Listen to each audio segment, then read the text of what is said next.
ایک ایسی تختی جس میں اس کائنات کے تمام راز لکھے ہوئے ہیں۔ کون کب مرے گا، کس کو کتنا رزق دیا جائے گا اور کس کی زندگی میں کون کون سے حالات درپیش ہوں گے، کس کو کس طرح کی موت آئے گی اور کس کا حشر کیسا ہوگا۔ الغرض تمام زمینوں، آسمان اور اس پر اسرار دنیا کے تمام راز اس تختی پر تحریر ہیں۔ کیا آپ جانتے ہیں کہ لوح محفوظ کیا ہے اور یہ کہاں پر ہے؟ اللہ نے لوح محفوظ کو کس طرح پیدا کیا اور اس کی شکل و صورت کیسی ہے اور اس کو کس چیز سے بنایا گیا، اور لوح محفوظ کے اندر اس کائنات کے کون کون سے راز تحریر کیے ہوئے ہیں، اور جب اللہ کسی کام کا ارادہ فرماتا ہے تو اس کام کو کیسے سر انجام دیتا ہے، اور لوح محفوظ پر اللہ نے کس فرشتے کی ڈیوٹی لگائی ہوئی ہے، اور کیا لوح محفوظ میں لکھی ہوئی تقدیریں بدلی جا سکتی ہیں؟ ناظرین، ان تمام تر سوالات کے جوابات قرآن و حدیث کی روشنی میں آج کی اس ویڈیو میں ہم آپ کو بتائیں گے، لہٰذا آپ سے گزارش ہے کہ ہماری اس ویڈیو کو اینڈ تک ضرور دیکھیے گا۔ جس طرح اللہ کی وحدانیت پر، اللہ کے تمام رسولوں پر ایمان لانا ضروری ہے، اسی طرح اللہ کے فرشتوں پر، لوح محفوظ پر، عرش اور کرسی اور قیامت کے قائم ہونے پر بھی ایمان لانا ضروری ہے۔ لوح ایک عربی زبان کا لفظ ہے جس کا مطلب ہے تختی، اور محفوظ اسے کہتے ہیں جس کی حفاظت کی جائے۔ روایات میں آتا ہے کہ اللہ نے زمینوں آسمان کو تخلیق کرنے سے 50,000 سال پہلے لوح محفوظ کو تخلیق فرمایا۔ اللہ نے جب قلم اور لوح محفوظ کو تخلیق فرمایا تو اللہ نے قلم کو حکم دیا کہ لکھ، تو قلم نے اللہ کی بارگاہ میں عرض کیا، یا رب العالمین کیا لکھوں؟ تو اللہ نے ارشاد فرمایا کہ اس کائنات کی ابتدا سے لے کر انتہا تک تمام تر معاملات کو لکھ دے۔ تو قلم نے اللہ کے حکم کے مطابق لوح محفوظ پر تمام تر معاملات کو لکھ دیا۔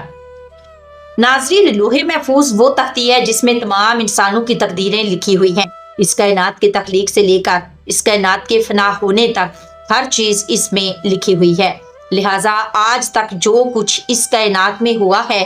اور قیامت تک جو کچھ بھی ہوگا وہ تمام کا تمام اس لوح محفوظ میں لکھا ہوا ہے، اور لوح محفوظ تمام مخلوقات کی پہنچ سے بالا تر ہے۔ کوئی بھی انسان یا شیطان اس تک نہیں پہنچ سکتا، جیسا کہ بخاری شریف کی حدیث ہے کہ حضور پاک صلی اللہ علیہ وآلہ وسلم نے ارشاد فرمایا کہ اللہ نے لوح محفوظ میں ہر چیز لکھ دی، آسمان اور زمین کو پیدا کیا، اور قرآن پاک کے بہت سارے مقامات میں بھی لوح محفوظ کا ذکر ملتا ہے، جیسا کہ اللہ سورہ بروج میں ارشاد فرماتا ہے، یہ قرآن ہے جو لوح محفوظ میں لکھا ہوا ہے۔ قرآن پاک کی آیت کریمہ سے پتہ چلا کہ قرآن پاک لوح محفوظ کی تختی پر لکھا ہوا ہے، اور ہمارے پاس جو قرآن پاک موجود ہے یہ وہی قرآن پاک ہے جو لوح محفوظ میں تحریر کیا ہوا ہے۔ اور ایک دوسرے مقام پر اللہ قرآن پاک میں ارشاد فرماتا ہے، اور ہم نے ہر چیز لوح محفوظ میں شمار کر رکھی ہے، یعنی اللہ نے ہر چیز کو اس جہان میں واقع ہونے سے پہلے ہی لکھ دیا تھا۔ لوح محفوظ کو اللہ نے سفید موتیوں سے بنایا ہے، اور اس کے صفات یعنی کہ جو پیجز ہیں وہ سرخ یاقوت کے ہیں،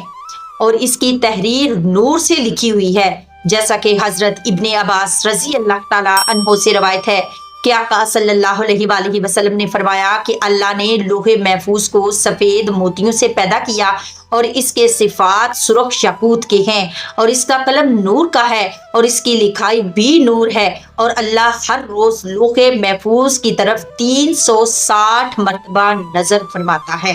کسی کو پیدا کرتا ہے، کسی کو رزق دیتا ہے، کسی کو زندگی دیتا ہے اور کسی کو موت، اور کسی کو عزت سے نوازتا ہے اور کسی کو ذلت میں ڈال دیتا ہے، اور اللہ جو چاہتا ہے وہ کرتا ہے۔ روایات میں آتا ہے کہ لوح محفوظ کی لمبائی زمین و آسمان کے برابر ہے، اور اس کی چوڑائی مشرق اور مغرب کے برابر ہے۔ لوح محفوظ عرش کی دائیں جانب ہے اور عرش کے ساتھ لٹکی ہوئی ہے، اور اس کی اصل ایک فرشتے کی گود میں ہے۔ حضرت ابن عباس رضی اللہ تعالیٰ عنہ بیان فرماتے ہیں کہ لوح محفوظ کے سینے پر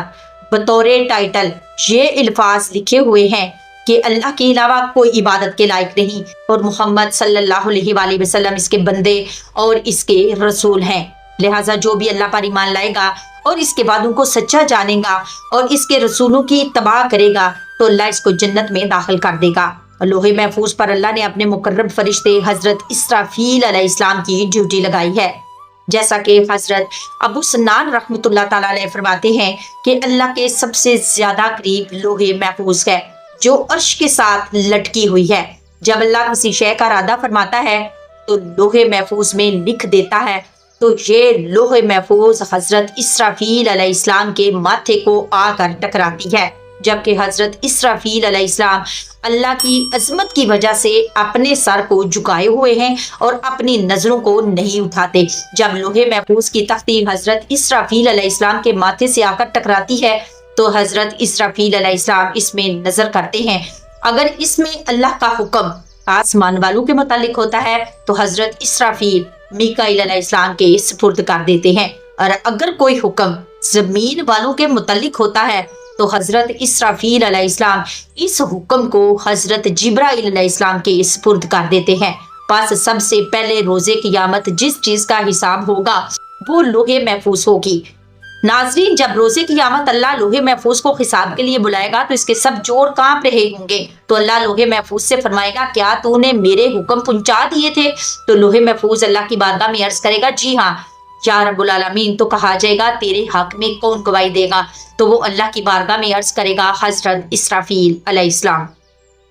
تو اس وقت حضرت اسرافیل علیہ السلام کو بلایا جائے گا۔ اس وقت حضرت اسرافیل علیہ السلام کے بھی جوڑ کانپ رہے ہوں گے۔ اللہ حضرت اسرافیل سے فرمائے گا کیا تجھے لوح محفوظ نے میرے تمام احکام پہنچا دیے تھے؟ تو حضرت اسرافیل علیہ السلام اللہ کی بارگاہ میں عرض کریں گے جی ہاں یا رب العالمین۔ اس وقت لوح محفوظ کہے گا سب تعریفیں اس اللہ کے لیے جس نے مجھے برے عذاب سے نجات عطا فرمائی، اور پھر اسی طرح حساب و کتاب کا سلسلہ ہوتا رہے گا۔ ناظرین، بات کرتے ہیں کہ کیا لوح محفوظ پہ لکھی گئی تقدیر کو بدلا جا سکتا ہے، اور کیا واقعی ہی تقدیر دعاؤں سے بدل جاتی ہے؟ اس کے بارے میں روایات میں آتا ہے کہ تقدیر 3 قسم کی ہوتی ہے۔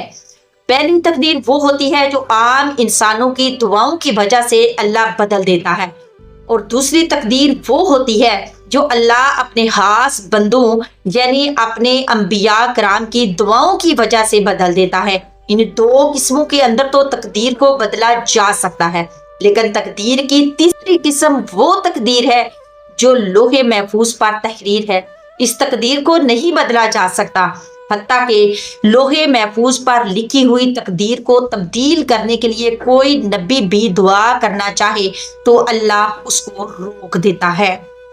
ناظرین، اس سے معلوم ہوا کہ لوح محفوظ پر جو کچھ بھی لکھا ہوا ہے اس میں کسی قسم کی کوئی تبدیلی نہیں ہو سکتی، اور لوح محفوظ پر لکھی ہوئی تقدیر کو کسی طرح بھی بدلا نہیں جا سکتا۔ البتہ کچھ تقدیریں ایسی ہوتی ہیں جس کو اللہ صحیفوں کی شکل میں فرشتوں کو عطا فرماتا ہے، تو وہ تقدیر اللہ کے نیک بندوں، اولیاء کرام اور اللہ کے انبیاء کرام کی دعاؤں سے تبدیل ہو جاتی ہیں۔ اللہ سے دعا ہے کہ اللہ تعالیٰ ہمارے تمام صغیرہ اور کبیرہ گناہوں کو معاف فرمائے، اور اپنے پیارے حبیب حضرت محمد مصطفیٰ صلی اللہ علیہ وآلہ وسلم کی شریعت کے مطابق زندگی گزارنے کی توفیق عطا فرمائے، اور ان کی محبت کے اندر جینا مرنا نصیب فرمائے، آمین ثم آمین۔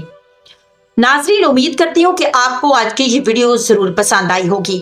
انشاءاللہ ملتے ہیں نیکسٹ ویڈیو میں، لیکن جانے سے پہلے میرے چینل کو ضرور سبسکرائب کریے گا، کمنٹ باکس میں اپنی رائے ضرور دیا کریں۔ انشاءاللہ ملتے ہیں نیکسٹ ویڈیو میں، تب تک کے لیے اللہ حافظ، فی امان اللہ۔